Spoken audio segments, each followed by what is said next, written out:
And welcome to tonight's virtual general election candidates forum, co-sponsored by the League of Women Voters of Whidbey Island and Snow Isle Libraries. My name is Mary Huffine, and I'm a member of the League of Women Voters of Whidbey Island.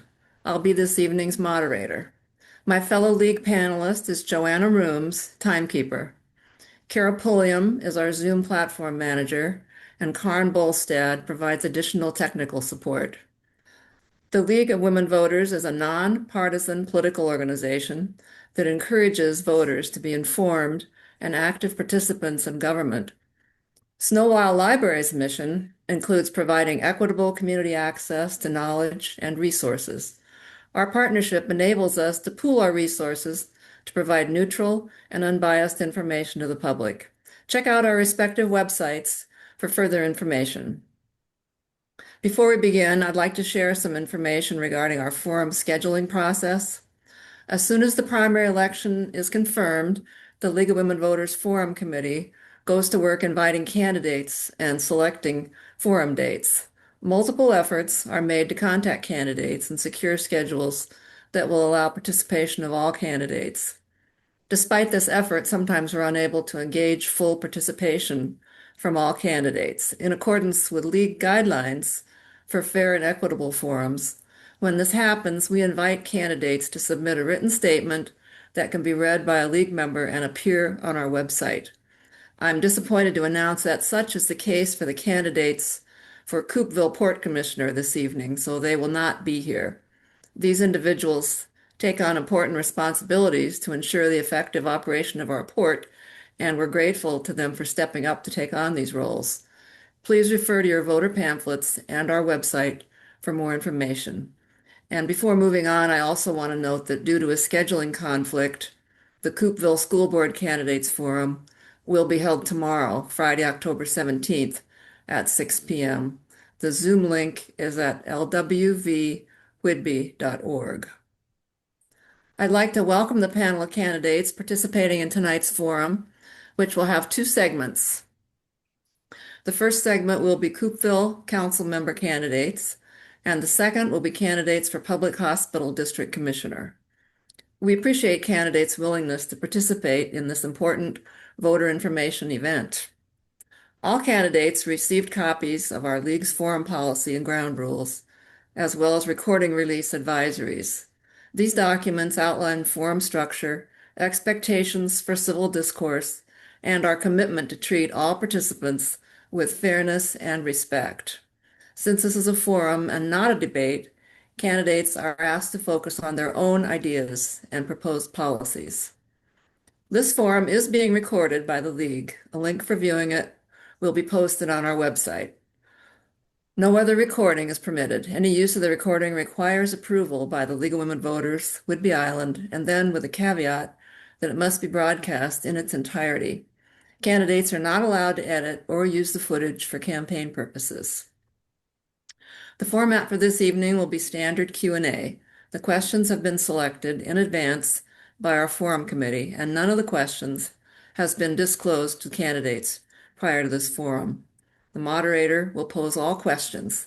Each candidate will have an opportunity to answer all questions. The order of the candidates in respect to questions has been determined in advance by League organizers to ensure a random and fair sequence. The first responder to a question will have 90 seconds to answer. The remaining candidates will have 60 seconds to answer. When each candidate's time is up, the timekeeper will show a red card or say time. Each candidate will have 2 minutes for a closing statement.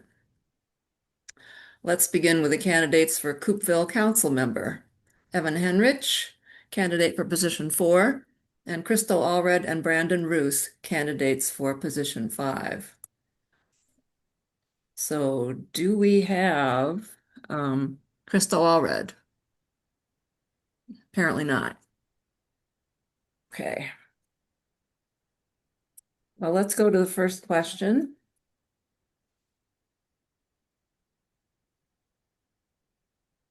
Coupeville City Council question 1. What are your thoughts on increasing capacity for affordable housing between Main Street and Broadway by modifying or removing the 20-year memorandum of agreement. And the first question goes to Brandon Roos first, and you'll have 90 seconds. Great. Thank you very much. I would just want to say first to thank you all for putting this on and giving us the platform to discuss these items. I think they're really important and I appreciate it.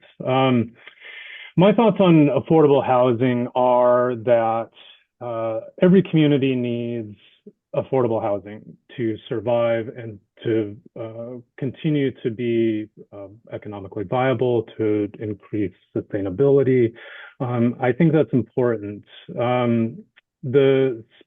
mean, to look at that specific spot, I think is potentially a good spot, but I think it does need, review. I think there's a balanced approach to environmental concerns, and affordable housing is important, sustainable housing. All of those elements need to go into, making sure that it's done in a thoughtful, holistic way, and to limit the, negative impacts of multifamily, increased housing of that nature.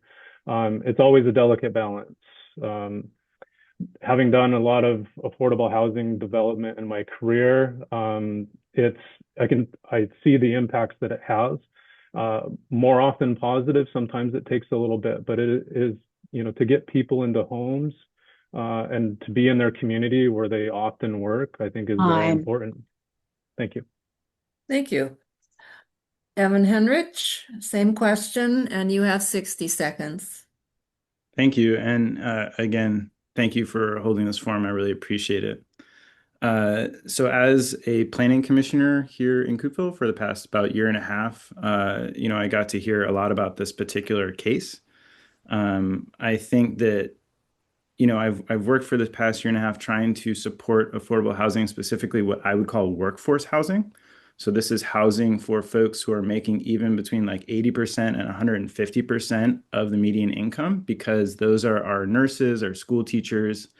These are families that contribute very much so to our integral employers in town. And overall, I think we all want to see those families have the opportunity to have housing in town.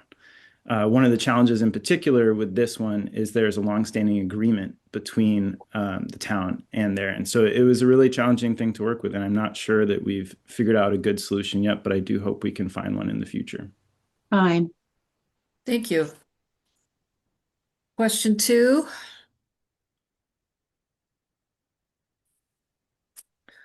Coupeville is surrounded by sensitive marine ecosystems and farmland. What measures would you take to protect our shoreline and water quality from development and pollution? And this question goes first to Evan Henrich. You have 90 seconds. Thanks. So I think, it's interesting because, working on the commission, we've talked a lot more about kind of larger scale things. But one of the things that I see that's really interesting about this is something I've experienced actually as an individual homeowner, which is that we put the burden of, stormwater management on homeowners around trying to manage the water on their property. And I think that's very challenging as a homeowner. And so I think that what I'd like to see here is a more, town-wide approach to stormwater management, so that we could think about, how do we hold water, especially because we want to return it to the aquifer, but how do we, let it get back into the system safely, managing any, runoff or materials that might be in there that we don't like. And so I'd like to see us do a bit more, around having like neighborhood scale solutions like retention ponds at that level, or working with the water treatment facility to handle that more effectively. I know we also have our shoreline master plan and a strong program there that I think is taking a good look at these issues. Thank you. Brandon Roos, same question, 60 seconds. Thank you. I think actually Evan makes a great point that often it's put onto the homeowners or the landowners to help mitigate this problem. or not necessarily a problem, but just issue. Being a farmer, I deal with the land and the water quite a bit and understand how that stormwater and the pollution that it can bring affects, our environment. And I think robust infrastructure and resources to landowners and homeowners are going to be key to this. Working with conservation districts, the planning commission, and just, our public works department is going to be critical to protect these, really important systems for the future. Thank you. Let's go to question 3. What strategies do you support to diversify Coupeville's economy so it's not overly dependent on seasonal tourism? And this question goes to Brandon Roos first. You have 90 seconds. So that's a great question. Much of our Coupeville is dependent, like you just said, on tourism. I think that affordable housing plays a key role in this. It helps to shore up individuals who may be small business owners who have good ideas, but maybe not the resources or facilities to make that happen. I think taking a good look at, zoning and that sort of issue, again, in a very balanced way, but helping, providing resources, maybe some job training in that sort of capacity, along with housing, I think is a good mix of bringing in new ideas, new quote unquote industries, if you will. I think a holistic approach with all of these are what's going to diversify Coupeville's economy. Thank you. Thank you. And same question to Evan Henrich, 60 seconds for you. Yes, I have talked with a lot of business owners around Coupeville, and the number one thing they said to me is housing for my employees. I can't have a business if I can't have employees, and I can't have employees if they don't have housing.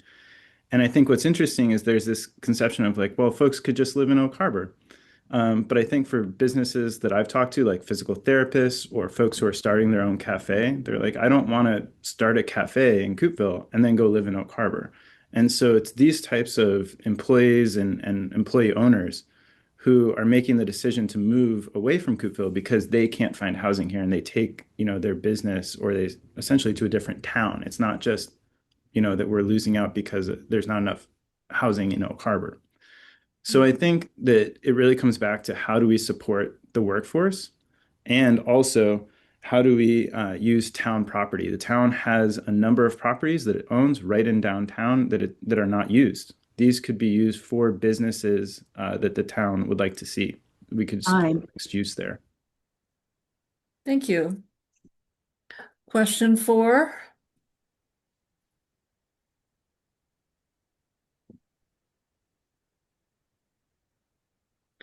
Coupeville is affected by county and state decisions on issues like ferry service, traffic, and land use. How would you work with other jurisdictions to advocate for Coupeville's interests? And this goes first to Evan Henrich. You have 90 seconds. Yeah, so obviously having strong partnerships with local, state, and even federal groups who intersect with us here is critical, because we have this overlapping nature of being in the reserve, in town, but also, even issues that might seem really local to town might have different jurisdictions. For example, one of the things that came before the Planning Commission is Route 20, right as it crosses Broadway. It's a dangerous intersection. We've seen, awful accidents there. And it's actually, WashDOT is the jurisdiction for that. But we as a town really care about that. And so that's something that I know town staff has taken to the proper connection there at the state level. And I think I'd like to just support us continuing to work on these issues with the appropriate groups, and really advocate for, I think, the things that are most impactful for us here, whether it's, because of safety issues on the road or whether it's because of supporting our connection to jobs that are farther away. We definitely want to connect with all these folks and continue that work. Thank you. Brandon Roos, same question to you. You have 60 seconds. So, but it's an important issue. Being a small town and being surrounded by lots of different jurisdictions, as was said, WashDOT, state and county, as well as other entities that like the reserve that have important work to do around there. I think it really just calls for steady, thoughtful leadership in these issues that affect all of us. Being good partners, I think, goes a long way. Always looking for a solution rather than maybe conflict, I think can really advance our goals as a small town with some of these bigger entities. Thank you. Thank you. Let's go to question 5. And this is the last question. How would you increase transparency and public participation in decision-making for the town council? And this question goes to Brandon Roos first, 90 seconds. Yeah, that's a really great question. And the town does a lot of outreach through emails, social media posts, that sort of stuff. I think that it's really going to be the face-to-face in our community that's going to help spread transparency, being open to those conversations. I lived in Coupeville a long time, for many years, and many of those conversations happen at the grocery store. Just being open and honest, being able to share opinions in multiple venues are going to be critical. I think also engagement with neighborhood groups, service organizations, youth programs can ensure that we have a broad range of voices that are able to participate in politics. Coupeville is one of those great places where it's small town, big ideas. Everybody's got them. Everybody wants to share them, and giving everybody an outlet and a venue to give those diverse voices into politics is going to make all of us stronger and come up with better solutions. So really just being open and accessible, I think, is going to be critical. We can look at various, avenues for that, but I think that's going to have to be the foundation of it. Thank you. And same question to Evan Henrich. You have 60 seconds. So I think there's some small kind of tactical things that we can do that would make it a little better. I know that for various good reasons, I think Mayor Hughes said she wanted to take away the how do I put it? That we had to have town council meetings be video accessible. Now, I think that's because technology can have it so that it goes off and we don't have good reception, things like that. But I think trying our best to maintain the standard of having those be recorded so that people can see them on their own time would be really important. I think during meetings, for various reasons, we have public input first before there's a lot of presentation. I think I've seen on the Planning Commission having that after so that people can feel like they can get their voice in be really great. And I'd love to see more dialogue in those meetings, not just public input and then kind of flat. It's a question answer, more of a dialogue with the public. Hi. Thank you. Let's move to closing statements now. Each candidate will have 2 minutes, pardon me, 2 minutes. And let's start with Evan Henrich, 2 minutes.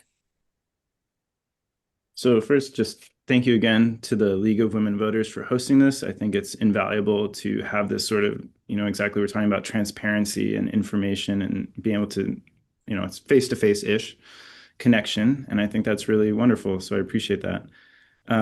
One thing that I wanted to convey is that, while I've done a lot of talking, obviously, during this interaction, that it's a Q&A, again, I'd really love to see it be more of a dialogue between myself as a, future town council member and the public, whether it's, um, in a workshop sort of setting or in a town council meeting that, it feels more like we can talk and I can ask you questions, understand you a little better. Because I think sometimes it's easy to just have someone say, "Oh, I don't like this idea," and it's like, "Well, tell me why. Let's understand that a little better." So I'd love to see more of a dialogue during those meetings, and that's why I'd love for anyone who's in Coupeville to please come to those meetings so we can have that dialogue.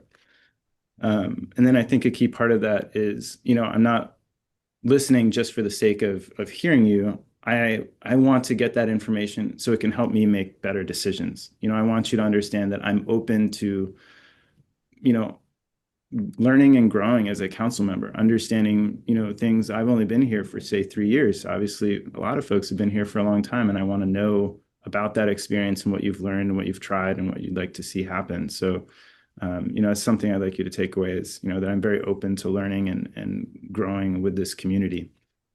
And then, finally, I just, look forward to collaborating with Mayor Hughes and the rest of the town council to enact the vision for our comprehensive plan, which I've worked really hard on.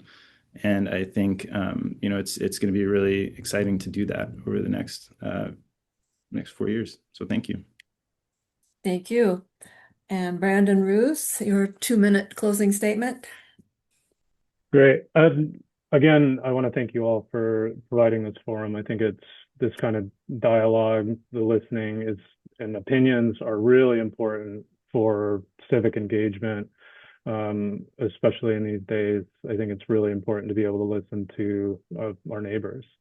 Coupeville is very unique. It also has a lot of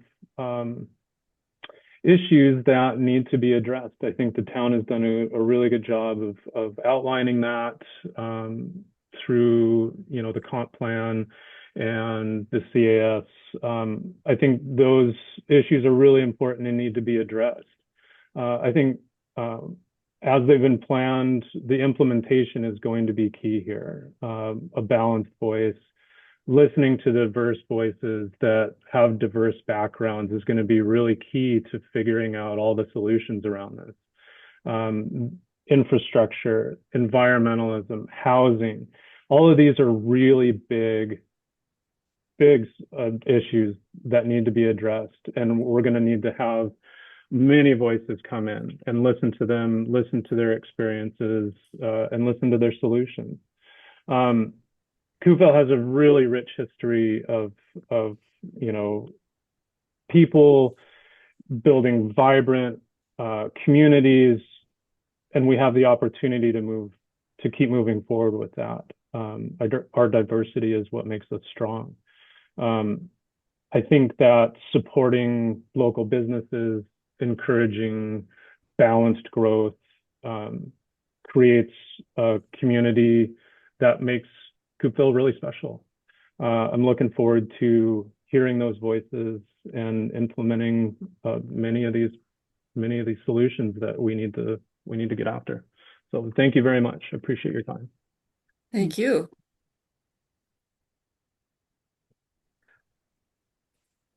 Thank you to our Coupeville Council member candidates for participating tonight. Next, we'll proceed with our Q&A for the panel of candidates for Public Hospital District Commissioner. I'm going to read off the names. I'm not sure if they're all here. We have James Canby for position 3. Christina Leclerc is not participating tonight. For position 4, we have Mark Borden and Linda Gibson. And you may know that Julianne Altoff announced the suspension of her campaign and said she no longer wished to be considered for position 4. So Linda Gibson filed as a write-in candidate on October 10th. For position 5, we have Kurt Gasper. Dennis Rocher has notified us that he's unable to participate tonight. So let's go to the questions. Question 1, how do you define the role of a public hospital district commissioner, and what is your vision for Whidbey Health over the next 5 years?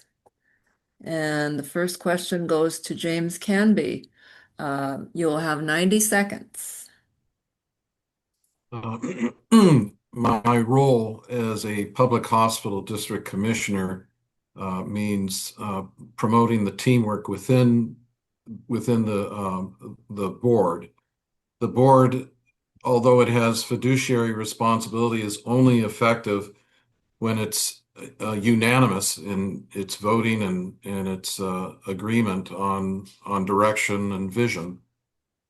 So it you can't take one commissioner's word. The voice comes from the chairman speaking for the whole board. So working as a team and collaborating and analyzing and exploring and ironing out a future is crucial. As far as the vision for Whidbey Health, I think most important in the short-term vision is a robust and healthy primary care portal. I think many of us who have lived on the island during 2022 and 2023 remember the period where it was very hard to find a primary care manager. Primary care also feeds the specialties. It nourishes the specialties. Having a robust primary care portal, performing that detection, performing that diagnosis and referral, I think is a crucial vision. Thank you. Now, do we have Mark Borden? Is Mark Borden here? Okay, I'll assume he's not. Linda Gibson, the question goes to you now, 60 seconds.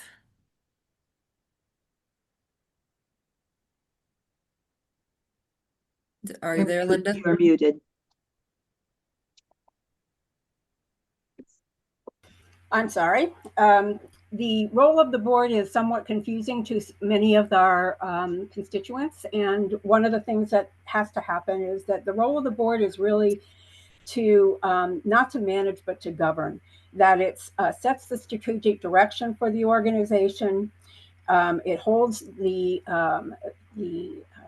group, whether it's the Board of Commissioners, accountable to it. And the most importantly, they hire the CEO, and they follow through to make sure that the CEO does properly implement the strategic plan with the intent and the content of what was contained there in that strategic plan. I think the other thing is that it's by law, the board is responsible to the community to assure that the system provides high quality care. When the original public district hospitals were developed in 1969, it was in order for the commissioners to evaluate the needs of the community and incorporate them into the healthcare delivery system to meet those needs. Time. Okay. Thank you. Yes. Kurt Gasper, same question to you. You have 60 seconds. Thank you. And I'm going to sound a little repetitive because I think the two prior answers were outstanding. Linda hit the nail on the head that the public hospital districts are unique in that they are a construct for the people to have a hospital representing them. And as such, the commissioners represent the people and their choices to effectively govern that. The the commissioners have a written responsibility statement, which says that we're responsible for overseeing the policies, the strategic direction, and the governance of Whidbey Health, something that Linda mentioned, and that our primary employee is the CEO, Nathan Staggs. But beyond that, the commissioners are responsible as a panel for developing general policy and guidance through majority vote and steering the hospital in a strategic vision. Thank you. Let's go to question 2. Whidbey Health's mission is to serve the entire island. How will you ensure equitable access to care for residents in Coupeville, Oak Harbor, Langley, and rural communities? And this question goes first to Linda Gibson. You have 90 seconds. I think that the best way to accomplish what you're talking about is to have those commissioners who represent different areas of the island to have a very close relationship with the folks that they are responsible for governing. I think the health department has a really big role in this as well.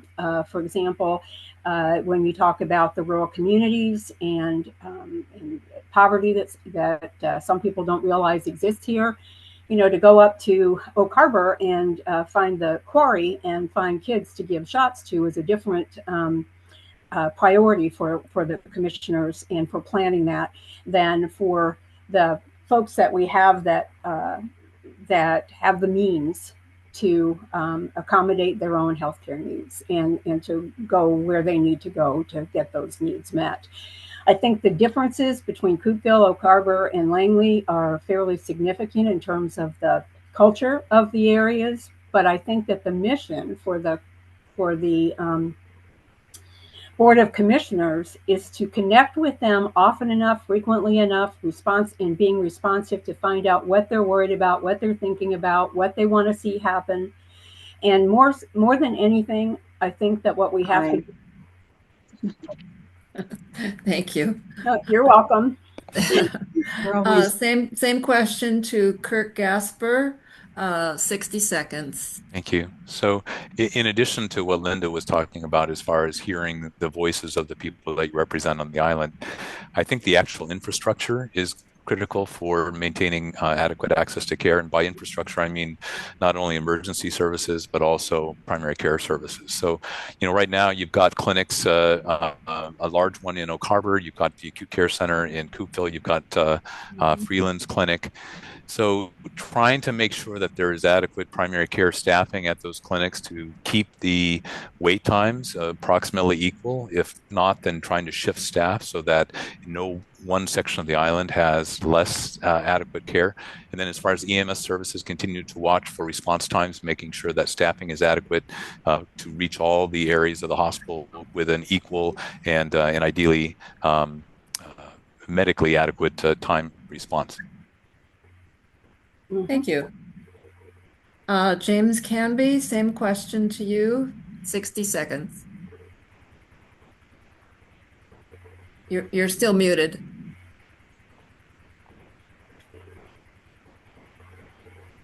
Oh, still muted.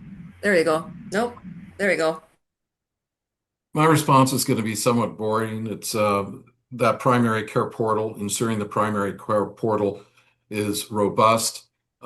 It's something that is discussed quite frequently currently with the board. The discrepancies between one area and another, Clinton having troubles in certain areas, and up in Coupeville, not so much. It's a struggle. And once again, it's trying to nourish and ensure a robust primary care portal. Thank you. Let's move to question 3.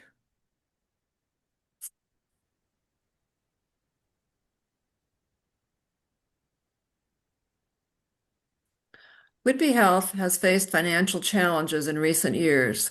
What specific strategies would you support to ensure long-term financial sustainability without reducing essential services, especially if Medicaid funding is lost or reduced?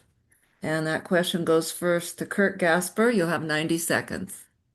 So this is the $1 million question, right? I mean, I think we're all going to face the same thing. Our hospital, as with many rural hospitals, is under extreme financial challenges.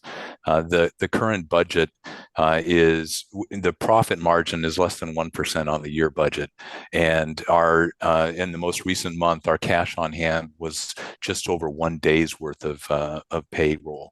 So we're cutting it so close, and the money is not going to suddenly bloom with the cuts that are anticipated as far as Medicaid.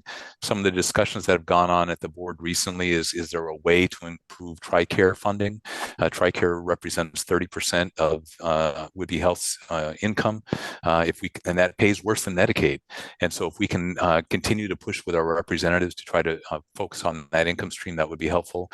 Trying to apply for as much of that $50 billion rural health money that is appropriated under the Big Beautiful Bill, to make sure that if there are grants that we can achieve as much of that as we can. Whidbey Health has started to look at long-term giving as a strategy, potentially to get more charitable donations to help with strategic areas such as capital expenses, building up the facility. But to be honest, this is going to be such a challenge, and it's going to be successful only with smart decisions every single day to keep our bottom line as tight and reasonable as possible. And time. Thank you. Same question to Linda Gibson, 60 seconds. You're muted. The best way to assure that our financial stability is to get the folks that were sitting with me in the breast radiology center at Providence to come back to us. Getting our patients that have not always had their care needs met or met to their satisfaction, so that they felt that they had to go off island to get certain care that we can provide here, is absolutely critical. If we had the number of patients coming back to us that where we provide the services that they need, we would have substantial improvement in our bottom line. The role of the board in those kinds of things is to really look at what we're providing and where the quality is and how the quality can be improved if our clients and our constituents tell us that it's not satisfactory for them. I know that the current CEO is working on that and the board is working on that, but my question I would ask is, how many times have the people in this community heard we're working on that? And what I would like to see happen. Thank you. And same question to James Canby. You have 60 seconds. Yes, the Washington State Hospital Association recently reported primary insurance carrier for Washingtonians. For every 10 patients, 3 are on Medicaid, 4 are on Medicare, and 33% are private. It's a difficult situation, especially with Whidbey being a critical access hospital. I think the best strategy that continues to be working on is improving our collection rate. Collections, insurance companies have gotten so effective and shrewd in utilizing different forms of denial, automated denial processes, that we've got to ramp up, and we're working on it. Thank you. Thank you. Let's go to question 4. How will you improve transparency so the public can clearly understand the district's finances and priorities? And this question goes first to Linda Gibson. You have 90 seconds. I would recommend that as commissioners that we, again, communicate well with our constituents. You know, even though we're a critical access hospital, Whidbey Health has a lot of advantages that most other critical access hospitals in the state don't have. We're the only independent on the I-5 corridor, so we can do things that perhaps some of the other folks can't do who are tied to large hospital systems. We have a highly educated population, all things being equal. We have a decent hospital infrastructure that's already there. We have a number of advantages technically and financially on the island to draw that. So even though we have those kinds of challenges with the finances, I don't want to have to worry about the finance reports every single time we have a meeting that says that we're close to being not being able to make payroll. Getting those people back is an important key, but the other piece is to do creative and inspirational things to get some sources for money. For example, when I couldn't afford to have the nursing staff pay for large in-service education programs. I wrote a grant, and we got them that grant. Aye. Thank you. Same question to James Canby, 60 seconds. Yes, transparency is a crucial issue, and up and down the island, it's something to always remember as a board member that you're an ambassador to the public, and there are opportunities, and they need to be exploited to try and outreach with the public, whether it's Clinton Food Mart or my church. I'm constantly talking up the good things that are happening to the hospital because there are some very good things happening. Transparency is always an important issue. Thank you. Thank you. Kurt Gasper, same question, 60 seconds. So in preparation for running, I sat through every committee meeting that the commissioners had for the last 2 years. And I would say they've done a very good job of being clear about what the finances are and what their priorities. So the very fact that this question exists tells me that that message from within those meetings is not getting out to the public. And so that is the role of the commissioners. How can we communicate better? The information is available, but as James was saying, do we need to do a better direct marketing to the island to share not only the finances of what's going on, but again, how difficult it is, but also the priorities for how the board is trying to move the hospital to a higher quality, higher efficiency within that constrained financial environment. So communication's key. That is the board's responsibility, but I think they are already being pretty transparent.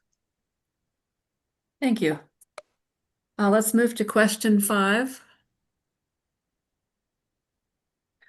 How will you ensure Whidbey Health provides high quality, timely care while keeping services local and reducing the need for residents to travel off island?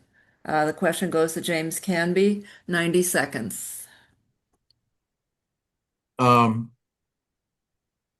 First pass on this relatively complex question would be excellent staffing, staffing with appropriate pay, staffing that is trained. It seems to be a constant over years. It's very, very difficult, and I often have to remind myself and my friends we live on an island. Getting the labor, getting the staffing in, getting the trained employees that can operate an MRI or even something as simple as a mammography machine. It's extremely difficult. We know how important it is for purposes of early detection regarding cancer and treatment, and trying to get the right people in continues to be a serious challenge that we continue to work on. And it's very important, and there's a mix there. Don't know quite what the balance is, but it's something we have to continue to work on. Thank you. Thank you. Kurt Gasper, same question. You have 60 seconds. So this question asks two related issues. The first is the quality of care, and I think the hospital board is already doing a good job of trying to get a handle of that and make sure that the quality delivered at Whidbey Health is outstanding. There's a number of metrics that they use, which are all national standards. DND accreditation is one. ISOS accreditation is another. They also do regular what's called HCAP surveys to make sure that our quality is at or exceeding national and state averages, and it is. So we need to maintain that. The second thing is timeliness, and that really comes down to, again, the access issue. If we could have all these specialties on island, of course, we would do that, but that costs money, and there's limited money. So I think that the difficult question here is how can we provide the maximum benefit to the maximum number of people, and that's going to be probably focusing on primary care, limited high volume specialties, trying to get those individuals there. But there are going to be some occasions where for unique specialties or unique procedures, you're going to need to travel off island because it's just too expensive to bring it here. But we need to make that determination. Fine. Thank you. And the question, same question to Linda Gibson, 60 seconds.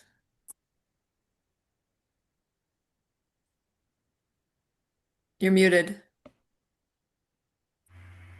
Thank you, Kirk. I agree with your evaluations. Since you've been working with the folks here over the last couple of years, I appreciate the fact that things, in your opinion, have gotten better. I think there's some solutions that can be creative in terms of how do we provide services to people without incurring significant additional costs. We already do some telemedicine, but we could do a lot more. For example, there are group appointments for patients with chronic illness that are compensated at a pretty decent compensation rate, so that you can see, say, for example, 8 patients with diabetes, doing all of the kinds of counseling and time spent with those patients, and do that within a group setting itself. There are numerous opportunities to look at getting some grant support from some of the larger organizations that provide that grant support. For example, I was surprised to find that 33. Okay. Okay, thank you. And let's go to question 5, and that is question 6, and that'll be the final question. What steps will you take to recruit and retain skilled doctors, nurses, and support staff in a competitive healthcare market? And this question goes to Kurt Gasper first. You have 90 seconds. I sound like I'm on a running loop. So it's all about money and cost, right? So if we could pay competitive salaries to the other parts of the state, we wouldn't have this issue. Whitby itself is a highly desirable location to work, but because of our payer mix, it is tough to generate those competitive salaries. So we're going to have to be inventive from that standpoint. I think we're going to have to do the best we can at offering at least market level salaries, while emphasizing the importance of the community to quality of life issues, really trying to kind of lay on the recruitment for those providers to see that aspect. Also, we need to make the infrastructure as strong as possible, because providers like a good work environment. So making sure the digital electronic health record is smooth, making sure that the facility looks nice, making sure that their co-workers are high quality. And once you see that high quality work environment, you may be willing to accept a little less than top market value in order to be here. But it always is going to be difficult. As Linda was saying, telemedicine is an option to potentially bridge that gap for providers that are out of the area, to still be able to have them see our patients. It can be done much more cheaply. And so trying to make that a more robust service in the future is also advisable. Thank you. Thank you. Same question to James Canby. You have 60 seconds.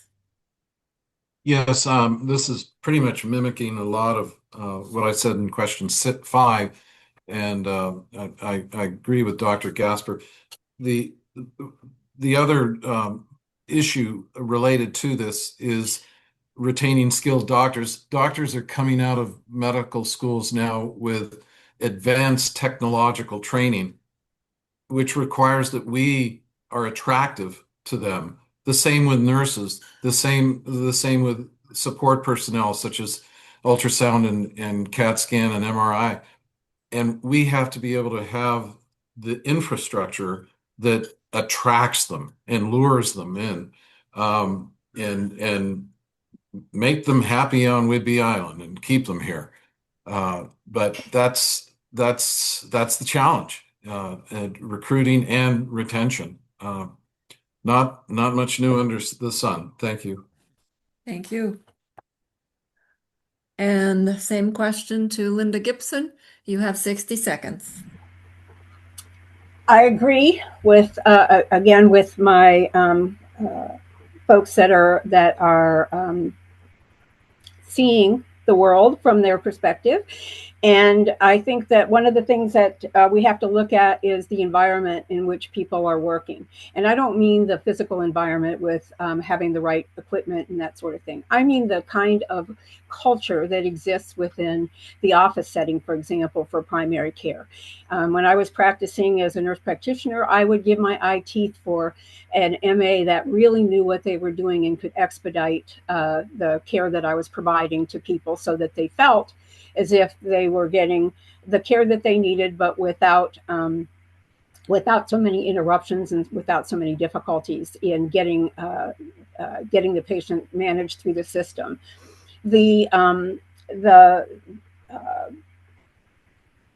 I would share with you, I was thinking for a moment about whether I should, but I will share with you that I have paid people less money than what they could make on the outside. We can't pay people what nurses get at Providence, for example. But people are willing to work in an environment. Thank you. Let's go to our 2-minute closing statements, and we'll start with James Canby. Yes, this is going to be short. As we look into the future, in ensuring staff training in the face of technological advances, I think is going to be absolutely crucial. This is the challenge to leadership in the hospital board at Whidbey Health. And as absurd as it may seem to reiterate, labor and staffing on an island can be daunting, and I speak from my own professional experience on this subject. Orthopedists, cardiologists, imagery, all of these specialties and more will require trained staff and the equipment to ensure swift diagnoses and early detection on all levels. This is going to be crucial. The other challenge is generating the resources to keep pace with physicians and nurses coming out of training with advanced technological skill sets. For Whidbey Health to survive, investing in and maintaining the technology attracts and retains the best and brightest clinical staff. If elected, I will work toward developing strategies to ensure a robust primary care portal on Whidbey Island, which will capitalize on a suite of highly trained, adequately staffed in-house specialties at Whidbey Health. Thank you very much. Thank you very much, League of Women Voters of Whidbey Island. Thank you, Linda and Kirk. It's nice to meet you electronically. And thank you very much. Thank you. Linda Gibson, your 2-minute closing statement. You did.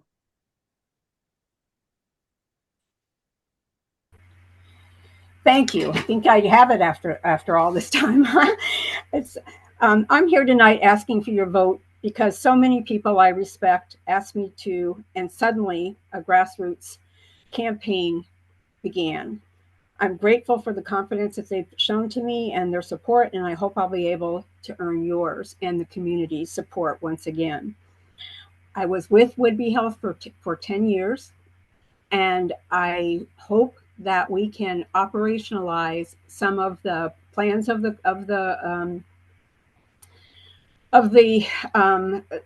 folks that have given us feedback in the past. I'm no expert in campaigns. I am an expert in building high-performing care systems that are designed to meet the needs of the community. I'm a listener. I'm first and foremost a nurse, and so I still think that the most important thing that we have to do is to take those patients and care for them in the best way that we possibly can. Measurements are great. I am a great believer in getting measurements, but it's all about the relationship that you have with your staff and the relationship that you have with the patients that come to see us, and the quality of the interaction that they have with us drives how they feel about us, and how they feel about us will determine whether or not they come here. They assume that we're going to give them great care. They assume that we will be giving them standardized care. They expect that, they deserve that.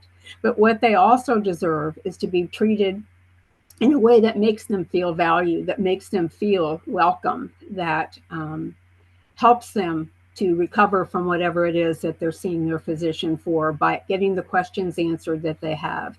It's basic 101 as far as how to deal with people that you care for. And I care for Whidbey. Thank you. Mm-hmm. Kurt Gasper, your 2-minute closing statement. Thank you. And I will echo, I appreciate the League of Women Voters for holding this forum. It's great to meet everybody, even if it's by video. Just a little bit about myself for those who didn't have access to our campaign profiles. I am a family physician, spent 20 years working in the Navy system, retired at a rank of captain, and then transitioned to civilian care, have been doing telemedicine for the last many years since retirement. As such, I feel that my background has uniquely qualified me for the types of things that a county commissioner is going to be asked, excuse me, a health commissioner is asked to do. The updating the facilities to make sure that they're at the best standards, making sure that the retention and quality of the medical staff is at its highest level, knowing where critical dollars are best utilized when it's such a scarce resource. Again, so many of the questions that you posed today have been good ones, and it illustrates that we have such a small pot of money to do so many things with, or we're trying to be responsible for the whole island's health and try to make it as convenient and high quality place to have the medical care. And that process is going to involve thousands of little decisions over and over. And I think that's best entrusted to someone who has an intimate knowledge of how hospitals work throughout their career. And I believe I'm that person. So I would appreciate your vote and confidence, and would like to continue making the Whidbey health system continue on the trajectory that I believe it's on, which is doing more with less to be an outstanding high quality facility for the island's residents. Thank you. Thank you.